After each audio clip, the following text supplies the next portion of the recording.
Create that environment. The will part of the thing I talk about is this.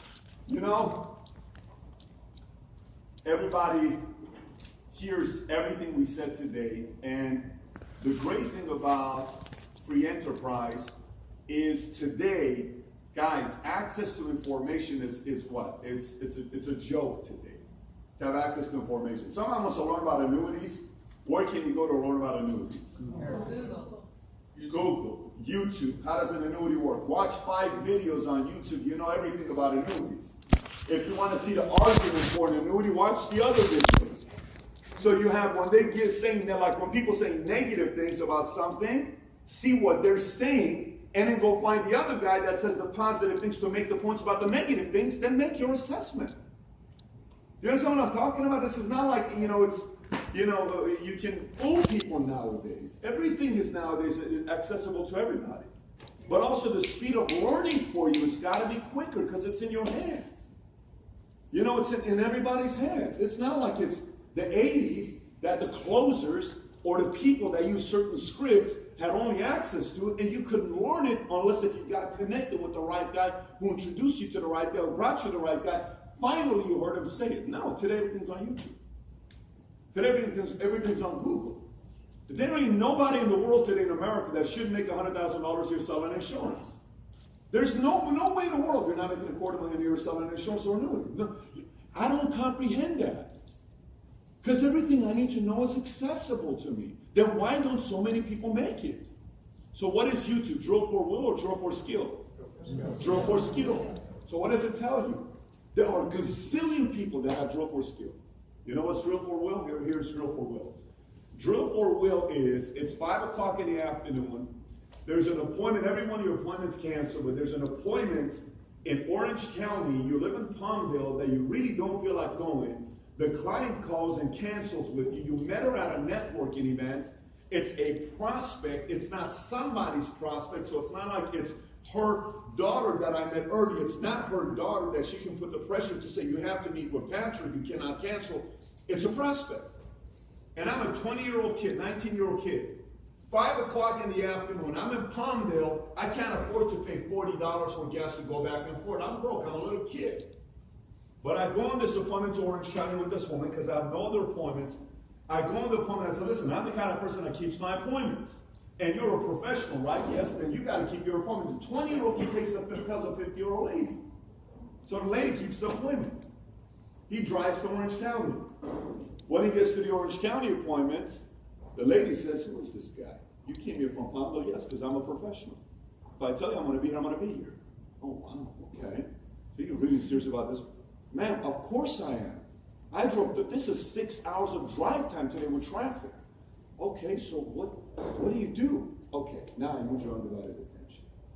Here's what I'm doing. I need you to come to BOM on Saturday to take a look at what I'm doing. Da, da, da, da, da. The lady comes to the BOM, they roll over $300,000. George, for closing this sale, Mario, can you find that if this guy stops hitting the board, it's really distracting. George goes and closes the deal for 25%. That's like you taking Gaetano, you taking Del Toro to close the deal. They only took 25% of the sale because most of the part was already done. You know what George's override was? 10 grand. 25%, 10 grand with the override, okay? The new guy makes $6,000. The new guy's upline that hasn't come to BOM for a couple of weeks, whether we like it or not, he's making $2,500. And that person's upline that hasn't come to a meeting for 2 years makes $2,500. Wow. That's his business. But that $300,000 won't happen for everybody. You know why? Because it's drill for will. Because most people don't want to have drill for will. Most people want to learn all the scripts, and when it comes down to putting the price on working hard and all that stuff, oh, you're not going to do it anymore. You know who won't do it normally? Let me kind of talk directly to you guys. I'm going to talk to the younger guys. I'm going to talk to the established people real quick. I'm going to talk to the 40-year-olds. I'm going to talk to those of you that have had success in the past before. You sometimes won't get it. You want to know why? Because you're too cool to do that work again. That's why. Because you did it once and anything after that, everything needs to come to you. I'm sorry, sales doesn't work that way. Sales doesn't feel sorry for people. The sales industry has no sympathy for how much success you and I had in the past. It does not care what you did 9 years ago. It does not care how many plaques you got from your last job of 7 years ago. Sales has a very short-term memory. The sales industry wants to know, what did you do today? That's it. I don't care what you did in the past, I don't want to hear about it. So your past victories could actually cripple you to get you to the next level. Just kind of how things work out. But there's a benefit of being a little bit dumbed down. You need to kind of, people ask me and say, Pat, how do you work with pressure and you're dealing with the kids and the family and moving up the house, you bought a new house and the office is moving and the contracting and you're still going and doing meetings and you're still doing that and you got the books and you got this and how are you dealing with all this stuff? If I really put that much pressure on what's going on, it's life. Are you kidding me? What else am I gonna do? Got 168 hours in a week. I need 6 hours a day of sleep. If I get 6 hours a day of sleep, that's 72 hours. Out of my 168, 100 is left. I got a lot of stuff I can do. Don't tell me you're too busy. Don't tell me we don't have time to get together. We have time to get together. When people would tell me I'm too busy to get together, outside of the script of, we like busy people, get things done, I'd say things like, you know what, give me a break. Bob, can I be frank with you? I'm disappointed. What? What you're trying to say is, my 30 minutes of time with you is not valuable. Is that what you're saying to me? Do you know what I'm going to do when you and I meet together in that 30 minutes? I'm going to change your life. I'm going to change your life when we meet together for that 30 minutes. Okay, then let's meet for 30 minutes. And then we'll meet for 30 minutes. Now, by the way, I said these things many times before I even believed it. You got to understand this. I said this stuff a lot of times before I fully believed it. Then I really started believing it. I really started believing it.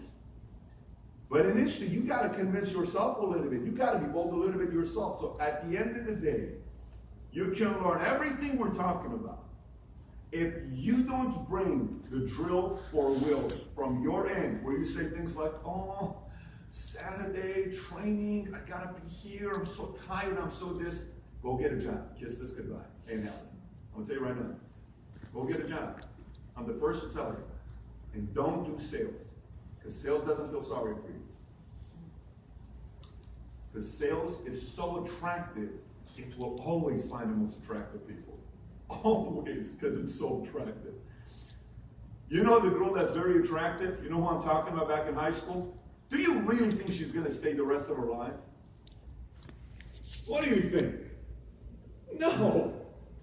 If you break her heart or you leave her or whatever, do you really think she's going to stay single the rest of her life? No. Like this, there are 5 guys that are going to flirt with her. That's the sales industry. You go in the sales industry, it's like the drop-dead gorgeous girl walking around. Everybody knows if I get a job, I'm limited. Can't have the life I want. But if I follow her, I can have a life of whatever I want. That's sales. So sexy and attractive. But it's hard to get her. It's hard to get her. It's hard to get her. It's very hard to get her. But you gotta bring drill for will. You do that, I come from the school of thought of anybody can be a millionaire. That's what I think. I was talking to some guy earlier. Who was I talking to earlier? Where's the girl that's a soccer girl? She was a guest here. Oh, there she is. She's back there. We were talking, and yourself. We were talking in the back. And they talked about, millionaire stuff and all this other stuff. And yesterday, when I went to the wedding, it was so interesting. One of my buddies, he's sitting next to me, and he's very reserved. Now, you got to realize, anybody remembers the game Fester's Quest? I don't remember. If you remember Fester's Quest, you really have issues, because only a few people play Fester's Quest, and I was one of them, okay? Fester's Quest was an RPG game. Anybody knows RPG games? What's RPG stand for? Such as the famous RPG game of all time? Or Final Fantasy, right? If you play Final Fantasy 1, 2, 3, 4, 28, whatever, right? Okay.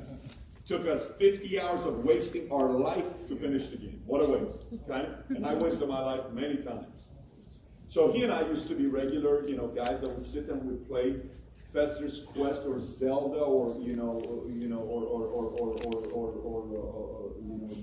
the Final Fantasy for hours, right? We would try to play this game. I play this game, I got the soda, I got this whatever. So since the last time he and I hung out, it's been 10 years. He's sitting next to me, and he's very reserved on the way he's talking to me. And I said, what is wrong with you? He says, dude, And everybody knows, man, you're a millionaire now. You're this, you're that, you're this. I'm like, what the hell are you talking about? What are you talking about? He says, well, you know, it's just all the boys know, all the guys know it. I get a text from him today. Literally, when I'm doing a meeting, I'm doing a BOM, I get a text from him today, and, you know, about the time he had last night. And you know what he said? He said, man, you're still you. Like, you still have fun, you still laugh, you still joke, you still have your humor. It's like, we thought you were so, like, serious all the time. I said, money just makes you more of what you currently are. If you know how to have fun being broke, you just have creative ways of having fun when you're broke. If you're a jerk when you're broke, you're going to be a rich jerk, is what you're going to be. That's all it is. If you don't give money to church when you're broke, you ain't going to give money to church when you have money. It's not like, I'm going to give money when I make money. That's not how it works. If you give money when you're broke, you're going to give money when you're rich. If you help when you're broke, you're going to help when you're rich. Period. Here's the difference, though. Here's the difference. Let me give the part that most want to explain. But I learned when it was time to be serious with my life. I learned when it was time to be serious with my life. I watched my dad age. I watched my mom age. I watched myself age. Great thing about going to weddings, you haven't seen friends for 10 years, you know what you notice? Hi. Did you say how much older you got? Can people say that? But you don't think you say it. You never said it before. We all say it. Life goes.